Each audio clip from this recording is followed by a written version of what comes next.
बिस्मिल्लाहिर्रहमानिर्रहीम, अस्सलामु अलैकुम। ये फिफ्थ जनरेशन वॉर जो है, ये जो इंफॉर्मेशन वॉरफेयर है, ये साइबर वॉरफेयर है। But the fact of the matter is that warfare is changed. It is today वो वॉरफेयर बिल्कुल है वैभव, पुराना है, लेकिन information warfare is the real warfare. हम लोग इंफॉर्मेशन वॉरफेयर की बात कर रहे हैं, क्यों कर रहे हैं? हम लोग इसलिए कर रहे हैं क्योंकि हम मानते हैं, हम समझ चुके हैं कि मीडिया और सोशल मीडिया हथियार हैं। They have been weaponised. Fifth generation war से मुराद है लोगों में झूठ और डिसइंफॉर्मेशन फैलाना, अपने आप को हमदर्द जाहिर करके लोगों को अपनी ही फौज के खिलाफ करना। इराक, लिबिया और शाम में यही काम किया गया था, और जब इन ममालिक की अवाम डिसइंफॉर्मेशन की वजह से अपनी ही फौज के खिलाफ हो गई, तो फिर इन ममालिक को बैरूनी कुव्वतों ने आसानी से तबाह कर दिया। भारतीय मेजर गौरव आर्या बहुत कोशिश कर रहा है कि किसी तरह पाकिस्तान की आवाम को भटकाया जा सके। पहले इन साहब की गुफ्तगू सुने कि वो पाकिस्तान के साथ क्या करना चाहते हैं। आपको ये करना चाहिए कि जितने भी सिंधी हैं, बलोची हैं, पश्तून हैं, आप दिल्ली में जमीन देके सरकार पैसा खर्च करे, एम्बेसीज इन एग्जाइल बनाएं, और जो उनके टॉप लीडर्स हैं 100-200 हर एक कौम के, आप उनको इंडियन सिटीजनशिप दें। पहली चीज। दूसरी चीज, आप उनके ऑफिसेज, आप जमीन खरीदें न्यूयॉर्क में, बिल्डिंग्स खरीदें, ऑफिस खरीदें न्यूयॉर्क में, ब्रसल्स में, लंदन में, पेरिस में, करीब 5-7 जगह पूरी दुनिया में आप इनके ऑफिसेज खरीदें, जहां पे आप बलोच लड़कों को, जहां पे आप सिंधी लड़कों को, जहां पे आप पश्तून लड़कों को ट्रेन करें इंडिया में बुला के, और बोले कि तुम जाओ वहां पे, तुम्हें हम सैलरी देंगे, तुम मैन करो।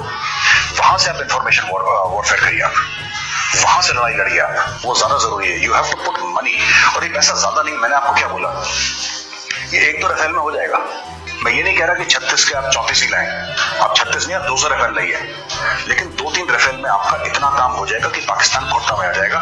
ये एक फोर्स मल्टीप्लायर है। बलूचिस्तान का एक बलूचिस्तान हाउस करके उनकी बिल्डिंग होनी चाहिए न्यूयॉर्क में, उनकी बिल्डिंग होनी चाहिए वॉशिंगटन में, उनकी बिल्डिंग होनी चाहिए लंदन में, उनकी बिल्डिंग होनी चाहिए पेरिस में, उनकी बिल्डिंग होनी चाहिए बिल्कुल जहां पे EU की पार्लियामेंट है उससे 10 कदम दूर उनकी बिल्डिंग्स होनी चाहिए यहाँ पे। This must be funded by India.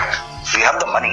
अगर आप एक एग्रेसिव पॉलिसी रखेंगे और लगातार आप लगे रहेंगे उस चीज में, पाकिस्तान घुटनों पे आ जाएगा। खोलिए एम्बेसीज आप 5-7 जगह पूरी दुनिया में। ऑस्ट्रेलिया में खोलिए एम्बेसी, क्या फर्क पड़ता है, खोलिए।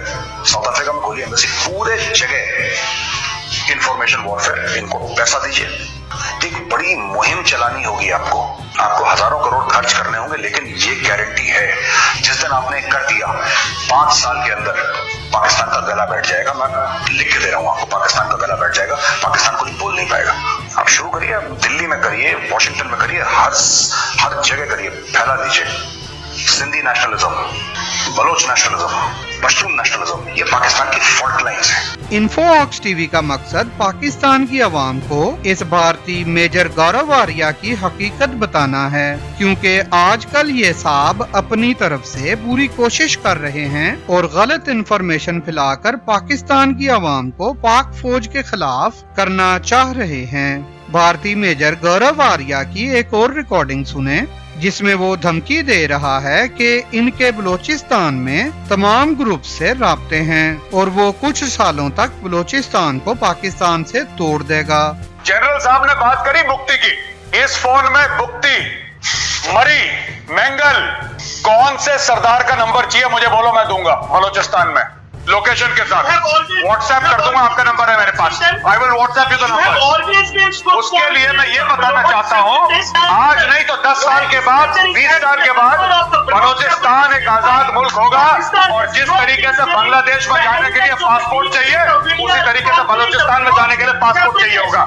तमाम पाकिस्तानियों को मौसूफ गौरव आर्या की हकीकत तो समझ आ ही गई होगी। साहब पाकिस्तान की अवाम मुहिब्बे वतन है, और चाहे कोई अनपढ़ पाकिस्तानी ही क्यों ना हो, उसे भी अपने वतन और पाक फौज से इतना प्यार है कि वो फिफ्थ जनरेशन प्रोपेगेंडा वॉर का शिकार नहीं होता। अब सुनिए मेजर गौरव आर्या फिफ्थ जनरेशन वॉर के बारे में क्या कह रहा है। अब लोग बात कर रहे हैं हाइब्रिड वॉरफेयर की, अब लोग बात कर रहे हैं इंफॉर्मेशन वॉरफेयर की, अब लोग बात कर रहे हैं non kinetic, non contact warfare की, अब लोग बात कर रहे हैं फिफ्थ जनरेशन वॉरफेयर की। ये सब है क्या? The battlefield has changed. अब rumour, propaganda, social media, mainstream media, print media, music, films, documentaries, videos, podcasts, ये नए हथियार हैं जो सोशल मीडिया है। जहां तक मैं समझता हूं, मैं इसके प्रेजेंटेशन दे चुका हूं, मैं हर समय यही कहता हूं, social media is a weapon of war. कोई भी XYZ, कोई कॉमन मैन है, कोई हो सकता है उस चाकू से सब्जियां काटे, आप और हम उससे गले उतारते हैं दुश्मन के। That is what we do and why should we lie? हम झूठ क्यों बोले? We have no peaceful intention, और हमने कभी झूठ नहीं बोला कि हमारा पीसफुल इंटेंशन है, क्योंकि हमारा है नहीं पीसफुल इंटेंशन। तमाम पाकिस्तानियों को अब ये बात वाजिया हो गई है कि क्यों ये शख्स कोशिश कर रहा है कि किसी तरह पाकिस्तानी अवाम को फौज के खिलाफ कर दे। साहब, हम पाकिस्तानियों को अच्छे से मालूम है कि 1947 की तकसीम के वक़्त पाकिस्तान आने वाले मुसलमानों का कत्लेआम किया था। हमें खुद से मालूम है कि हिंदू कभी भी मुसलमानों के दोस्त नहीं हो सकते। मेजर गारव साहब, आपने ये मुहावरा भी सुना होगा, बगल में छुरी मुंह में राम राम।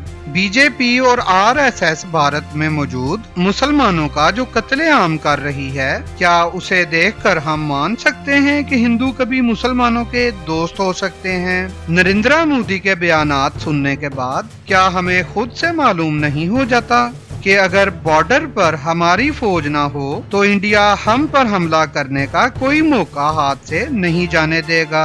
RSS के पाले हुए कर्नल प्रसाद पुरोहित को तो सारी दुनिया जानती है, जिसने गुजरात में मुसलमानों का कत्लेआम किया और फरवरी 2007 में समझौता एक्सप्रेस में मुसलमानों और पाकिस्तानी यात्रियों को जिंदा जला दिया। अब एक और रिकॉर्डिंग सुनिए जिसमें मेजर गौरव यादव कर्नल प्रसाद पुरोहित का दफा ऐसे कर रहा है कि जिससे मालूम हो जाता है कि मेजर गौरव यादव भी इस ही ग्रोह का हिस्सा है। नहीं, सुनिए, कर्नल पुरोहित कर्नल पुरोहित तुम्हारा बाप है कि नहीं है? कर्नल पुरोहित तुम्हारा बाप है। बात सुनिए, मेरी इसको बात निकालो यहाँ से। कैसे कर्नल पुरोहित का नाम लिया? अरे भागो यहाँ से। इसने कर्नल पुरोहित का नाम कैसे लिया? साहब, भारत के फौजी जर्नैल कितने करप्ट हैं। स्क्रीन्स पर चलते आर्टिकल्स में भारत का खुद का मीडिया तफसील दे रहा है। साहब, बिजली पानी के मसाइल मुल्क के सियासी रहनुमाओं और सिविल इंतजामिया की जिम्मेदारी होती है। साहब, भारत में भी बिजली पानी और वॉशरूम्स का मसला है। स्क्रीन पर चलते आर्टिकल्स पढ़ लीजिएगा। हम पाकिस्तानियों को मालूम है कि हमारे दफाई हथियार दुनिया की सुपर पावर्स के मुकाबला के हैं। हमारा एक जदीद मिसाइल जैसे कि अबाबील मिसाइल इतना महंगा है कि सिविल बजट इसे अफोर्ड नहीं कर सकता। साहब, ये पाकिस्तानी फौज ही है जो अपने दफा के लिए महंगे तरीन जदीद हथियार खुद से वसाइल पैदा करके बनाती है, जिसका भारतीय फौज और मेजर गारव यादव जैसे लोगों को शदीद गुस्सा है। तमाम पाकिस्तानी मेजर गारव यादव की बातें सुनकर एंजॉय करते हैं और इन्हें मालूम है कि भारतीय major Gaurav Yadav 5th generation war के तहत डिसइंफॉर्मेशन की नाकाम कोशिश कर रहा है। मजीद ऐसी इंफॉर्मेटिव वीडियोस के हसूल के लिए वीडियो को लाइक करें, चैनल को सब्सक्राइब करें और बेल आइकन लाल घंटी के निशान को जरूर दबा दें।